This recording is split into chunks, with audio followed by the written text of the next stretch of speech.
welcome to the unboxing videos of GMS magazine. For the record, the intention of these videos is not to review the games that I'm going to be unboxing, but just to show you whether you get enough for your money when you decide to buy a game. Let's face it, games are not cheap, and it's quite disappointing to get something that you don't really want or that you get less than you were expecting. So I am trying to help you not having any disappointments when you buy games. Now, today I'm going to take a look at Dragon Rampage. Dragon Rampage is a game from Eagle and Griffin's games. Eagle and Griffin Games is a very experienced company, and they have brought out some very interesting games like The Road to Canterbury and Mirror Mirror, which went like a hood, both of them, on Kickstarter. Now, first of all, I want to take a look at the cover of this game.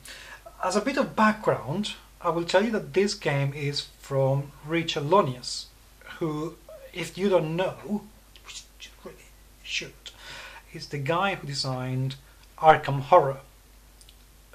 Do I need to say anything else? No, I thought so. So let's take a look at this. First of all, let's take a look at this cover. I find it quite interesting. The cover is nice. It's very nice, but I have two issues with it. One is very monochromatic. Most of the color is here with the dragon. While here you get the characters that are meant to be rampaging against the dragon in a very monochromatic way. I'm not sure I like that. Secondly, it's incongruous because the dwarf is carrying a tankard of beer. I don't know you, but when I go out adventuring, I don't fight a dragon with a tankard of beer in my hand. That would be a waste of beer. What's the point of that? So I don't understand that. Also, the typography for the Dragon Rampage title itself is very difficult to read. These gothic style words may be very appropriate for the game itself, but if you are a little bit dyslexic like I am, that's very difficult to read, so maybe something to consider for the future Eagle and Griffin games. Again, it's a very nice cover, it's a very nice illustration, but it lacks a little bit of impact on that side, which is a real pity. That dwarf, don't fight and drink. It's just not, really, it's not a good combination. It's like drinking and driving. Anyway, the game is for 3 people or more. And it's meant to play in about 90 minutes to a couple of hours, so it requires a fair bit of commitment. But what's in the box? Let's take a look. First and foremost, it's very shiny, as you can see by the reflection of the lights on the box. But the board itself is actually quite thick, and it's being very well lined up, like you can see there, which is very nice, attention to detail. I like it. Let's face it, the Eagle and Griffins do produce very good quality games. Then we have the instructions, the rules, and the rules, nice shiny-ish paper, very well laid. The illustrations are being very nice put together. Everything seems to have the right icon and be in the right place. It is easy enough to read. The kerning is good, the separation between the paragraphs is very good. Everything is referenced. I can see that they're giving plenty of examples as you go along, which is great, because if the name Lunius means anything and Arkham Horror means anything, it means complex games. Now, I don't think this is a complex game by what I have read, but there is a little bit to get through in terms of the rules. Though not a lot, but they seem to be very well laid out. So that's encouraging. That is a very good start. Then we get to the tokens, and we get quite a few of them. Nice thickness, not bad at all. And we get 1, 2 more tokens. Let's take a look at it. They're okay. Oh, they're actually very okay. very nice lamination. I don't know if you will be able to see it through the camera, but they are laminated in a very nice little texture, which means that if you spill some liquid on this, it's not going to have an immediate impact if you wipe them dry right away. Also, it means that if you're drinking or eating something greasy like chips or crisps or something, it will cling more easily than if it didn't have the lamination. So that is good attention to detail. That means the durability of the tokens will be quite nice. And we have one of those. Now these are the boards that the characters are going to be playing with. Same lamination, which is very nice. Nothing in the background. Thick enough and big enough. This should be big enough to hold all the tokens that you will be using during the game. Everything is very nicely separated. Yeah, I'm happy. I like the illustration of the rogue and the alcoholic dwarf, which I bet, no, I'm not sure that he should be drinking and fighting. The elf looks pissed off, I don't know why, something you've done. The paladin looking very righteous, as they all do. I will kill you if you do anything wrong. The barbarian with a red nose and what appears to be a white moustache. Don't know. The mage looks very much up his own ass, like most mages are meant to look like. And that's it. Now we get the board. The board is going to be big and it's still sealed, so let me open.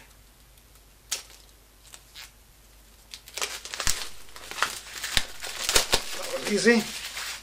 This is going to be huge. Before I open it, again, same lamination. It's quite shiny, as you can see by the reflection of the lights, which is not a bad thing. I'm not complaining about that at all.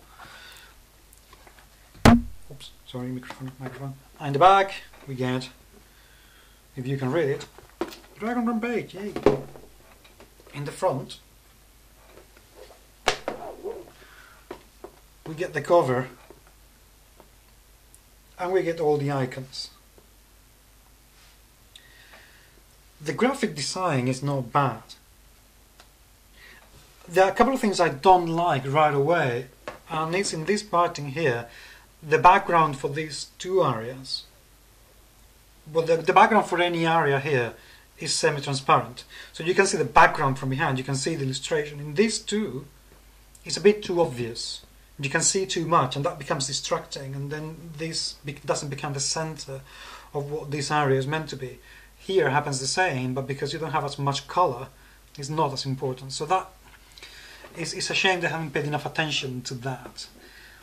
The graphic design is very unelaborate, which is fine. I don't have a particular problem with it, but it doesn't keep in check with the rest of the theme. It could have a bit more of a medieval, gamey feel to it. The board itself, as the material, is very, very solid. It is very, very good. This is going to last forever, which is what's meant to do. So I will always see a little bit the graphic design on this, but a bit more attention paid to it would have paid off very, very much. Also, there are no instructions in the board, so I'm going to assume that for gameplay wise, this is all that you should be needing. Inside, 1,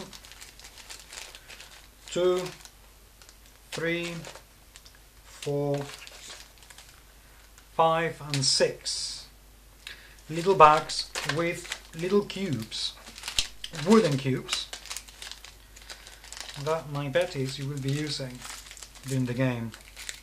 That the standard cubes, is nothing fantastic about them, there's nothing wrong with them either, so cubes.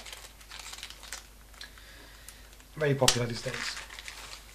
Nice detail, lots of baggies that you can put everything, all the tokens and everything inside. Very nice detail. I like it when companies think of these things. And gems, look at that. We get little gems, loads of little gems, very pretty. This is another very nice detail, because they could have gone for more cubes but made of plastic and nothing else, but instead they have actually gone through the bother of crafting these little gems, these little red things that you can use in your game. Again, it's a nice little detail that goes on a long way to make up for the medieval adventuring theme of the game. Very nicely done. Now we get a pack with dice. The dice have specific icons that I can only imagine you will be using during the game, because otherwise they wouldn't be there. They're very heavy. These are really nice. I like these dice. The icons inside are very nicely, very easy to differentiate. Now, there's no... don't think there's going to be a way... I don't know what that is. It's a hand or something. One I don't recognize. But the rest are absolutely fine. There's treasure, there's a dragon, and there's a shield, and there's an axe, and there is a hand collecting money, and there's treasure, and there is a sword. So these are good. They feel very nice in the hand, and that is good. I don't like flimsy dice. These are good. Good material. Last but not least, we have 1, 2 and 3 tons of cards, 3 decks. Let's open one. Let's open this one because this is thickest.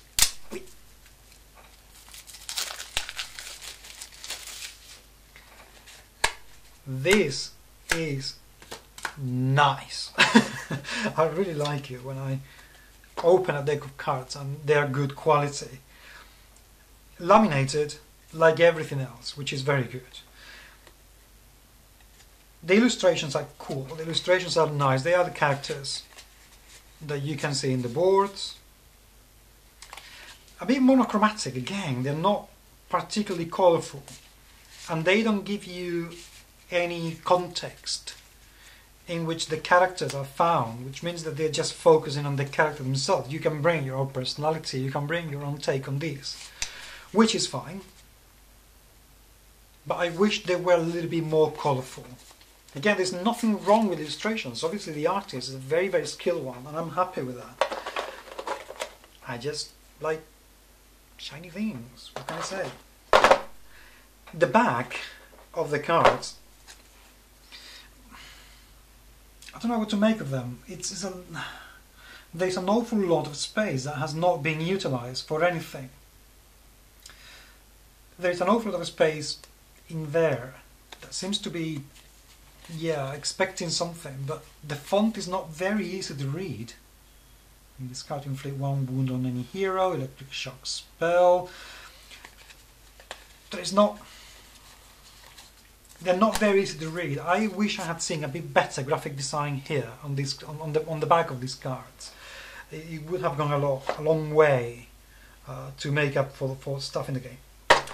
But overall, I'm not sure how much this is retailing for, but if I had to pay $50 for this, I would be quite happy. The components are extremely good quality. This game is going to last for a very long time.